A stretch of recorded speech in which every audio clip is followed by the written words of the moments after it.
Halo teman-teman, selamat datang di channel Scalping. Ya, kembali saya coba buat list rekomendasi saham untuk watchlist tanggal 22 April 2025. Ya, disclaimer kalau saya tidak mengajak beli dan jual.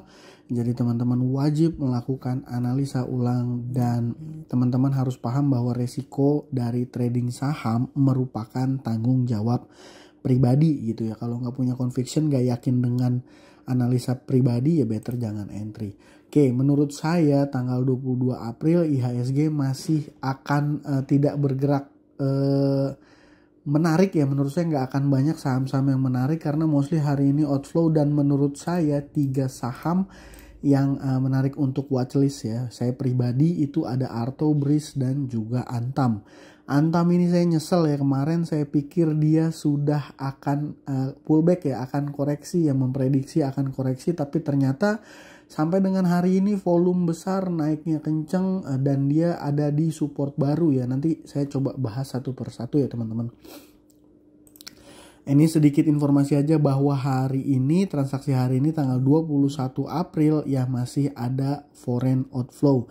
Dan mostly outflow-nya itu di saham-saham banking ya, saham-saham yang jadi mover dari IHSG kita. Jadi menurut saya masih ya, marketnya masih so-so aja ya, dan nggak banyak ya saham menarik yang menurut saya oke ya untuk di tradingin ya. Jadi trade plan saya tetap sama, hit and run. Kalau seandainya IHSG koreksi dalam, semua barang yang ada di porto saya akan saya clear gitu ya, seperti itu. Nah, sedikit review aja, kemarin saya informasikan untuk watchlist tradingnya itu ada Forep sama Panin Group, ada Panin, PNBN, dan PNLF ya. Untuk Panin sendiri ini harusnya pada saat market opening dia ya harusnya bisa teman-teman dapat cuan lah ya kalau seandainya ikut di market opening. Panin ya, PNBN dan juga PNLF, apalagi PNLF ini harusnya cuan lah ya. Cuman kalau teman-teman yang tipenya hold ya mungkin ya malah jadi resiko loss ya, karena setelah sesi 1 sekitaran jam 30 menit ya udah mulai pada koreksi gitu ya saham-saham Panin Group ya. Dan kalau ngelihat data transaksinya menurut saya ini udah kurang begitu oke ya, karena saya ngelihat beberapa chartnya juga jadinya ada wick di atas ya, upper shadow ya, kurang begitu oke gitu ya Panin ya. Dan hari ini sendiri saya malah cut loss ya di saham Fore ya gitu ya. Aduh, dan ini CP luar biasa, ini dia CP ini floating lossnya 10-an%. Kali ini CP yang ngebit, kayaknya dia ngebit di arah ketika open ya. Luar biasa banget ya teman-teman. Nah, average CP hari ini 438 ya. 438 itu let's say berarti di area sini 438 ya, sekitaran sini. Dan kalau ditarik per closing ini 15%-an. 15%-an berarti 140-an juta ya floating loss. Wow. Jadi dari CP doang, belum yang lain. Tapi nggak usah dibahas, menurut saya ini kalau udah kayak gini udah kurang begitu oke. Nanti mungkin kita lihat-lihat lagi aja ketika marketnya open. Tapi yang menarik untuk trading besok saya pribadi ada 3 ya. Yang pertama itu Arto. Kenapa menarik? Melihat data transaksi hari ini mostly ini terlihat jelas dari Verdana ya, ada akumulasi Verdana sekuritas beli 2,4 miliar, dan ya menurut saya ini retailnya keluar gitu ya. Dan top buyer satunya sama top buyer 2-nya selisihnya lumayan jauh. Jadi memang mover di hari ini adalah BB gitu ya. Kalau kita lihat chartnya gimana? Sekalian Breeze juga saya buka chartnya. Nah, ini chart daily ya.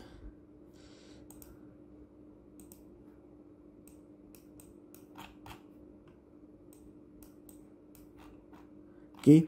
Nah, kalau kita lihat chart daily-nya teman-teman, kalau dilihat chart daily-nya ya, ini udah dari mulai IHSG penurunan dalam ini mulai terlihat recover gitu ya, dan volume yang terjadi tanggal 21 ini cukup lumayan besar. Ini saya sempat buat garis di sini, kenapa?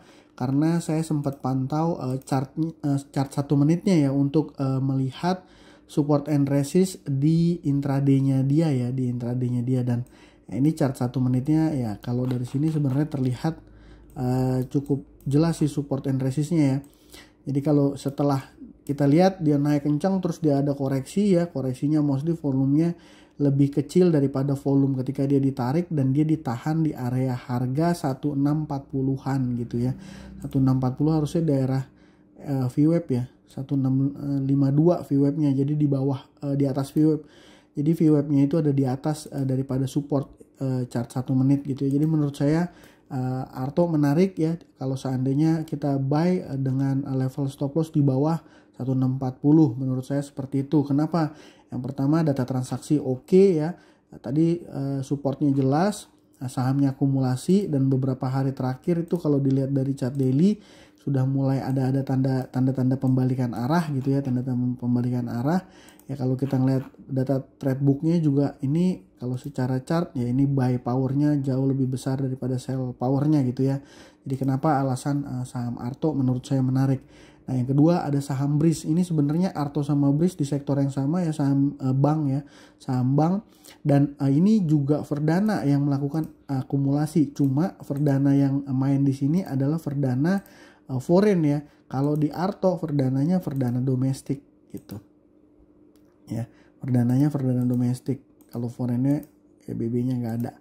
Ya jadi BRIS kenapa menarik, ini Verdananya Verdana foreign ya. Kalau diperhatikan BBDR ini cukup lumayan beli jadi buyer yang cukup lumayan besar gitu ya. Dan ini foreign ya, BB-nya tadi saya ulang.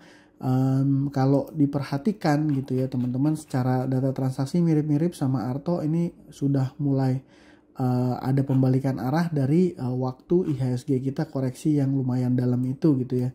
Dan seperti itu kita lihat juga data trade booknya, ini ya HK-nya lebih besar ya walaupun tipis-tipis. Dan kalau seandainya ngelihat berdasarkan chart 5 menit gitu ya, chart 5 menit ini point of view-nya tetap ya teman-teman, point of view trading gitu ya. Jadi saya point of view-nya adalah point of view trading. Sebentar. Nah itu 21 April openingnya di sini ya, sekitaran di sini. Dan ya kalau kita lihat berarti supportnya ada di 2640-an ya.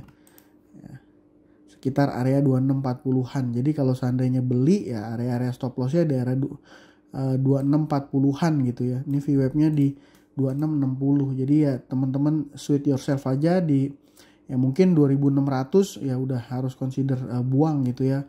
Seperti itu. Dan yang ketiga ini yang jadi rekomendasi saya adalah saham Antam. Kenapa saham Antam? Ini jujur saya ngerasa ada dejavu ketika 2020. Jadi ini chart daily ya. Ini teman-teman perhatikan, ini naiknya kencang banget dalam waktu berapa lama nih, sorry. Nih ya dari sini sampai sini. Ada 6 bar ya, 6 hari kerja dia naiknya 48%. Dan ini merupakan ya untuk saham yang liquid ya, untuk saham yang sangat-sangat liquid 200M gitu ya, value transaksi per hariannya. Ini sangat-sangat menarik ya. Kemarin saya bilang ini kan tandanya ada koreksi tipis ya, dan saya merasa wah ini akan ada koreksi, tapi ternyata dugaan saya salah, analisa saya salah. Ya, di tanggal 21 hari ini sahamnya naik 7% ya, volume yang terjadi besar dan foreignnya juga beli. Ini saya dejavu kejadian di tahun 2020 ya, 20 harusnya. Ya 20 ya. Mana 2020 ya ini. Nah, ini juga dejavu ya, mirip-mirip volume yang terjadi besar banget ya. 2020 mulai dari Oktober dia rally, cuman kalau ini rally-nya lebih agak panjang. Dan nah ini sampai sini dia naik 330% dalam waktu 54 hari kerja ya, 54 hari bursa, kalender bursa gitu ya. Ini dejavu volume yang terjadi juga sama ya. Jadi sebenarnya ini polanya terlihat seperti mirip-mirip gitu ya. Tapi ya bisa jadi analisa saya salah. Kenapa? Ya Antam ini gerak ya, mostly Antam adalah saham emas ya. Jadi biasanya kalau kondisi market global itu tidak oke ya, lebih banyak pelaku pasar itu naruh duitnya atau flow money flow-nya banyak ke safe haven ya, salah satunya emas ya. Dan ini dimanfaatkan jelas ya sama ya mungkin market maker, institusi atau foreign apapun itu untuk mengakumulasi, mengkerek naik harga saham Antam ini gitu ya. Jadi tadi ya seperti saya sampaikan, bahkan hanya dalam waktu berapa nih, 7 candle kerja, 7 kalender bursa ya, atau 12 hari ya, 7 kalender bursa atau 12 hari ini kenaikannya sudah hampir ya 50%. Ya kita nggak tahu nih besok lanjut apa enggak, tapi ini kayaknya saya rasa ini saya serius, saya rasa ini Antam akan serius gitu ya. Jadi ya harus dipantau gitu ya. Tapi tetap balik lagi, kalau seandainya IHSG-nya nanti ada koreksi dalam kan hari ini, ya so-so aja ya transaksinya, sekedar hanya ya sebegitu-begitu aja. Kalau nggak salah value transaksi juga hanya sekitar 7T ya, benar 7T, dan ya nggak rame banget gitu ya, nggak rame banget, dan foreignnya masih outflow. Ya, dan kalau nggak salah sentimen terakhir ini ada isu mengenai The Fed ya, The Fed, suku bunga The Fed ya yang masih belum rilis ya. Tapi saya juga nggak terlalu tahu detail. Yang jelas saya nggak terlalu arahin pikiran saya ke berita, tapi saya lihat fokus ke price actionnya aja. Itu ya teman-teman. Jadi untuk watchlist besok 22 April saya punya Arto, Breeze, dan juga Antam ya, seperti itu. Ya mungkin itu aja video dari saya kali ini, semoga bermanfaat. Terima kasih buat teman-teman yang sudah menonton. Salam cuan. Thank you.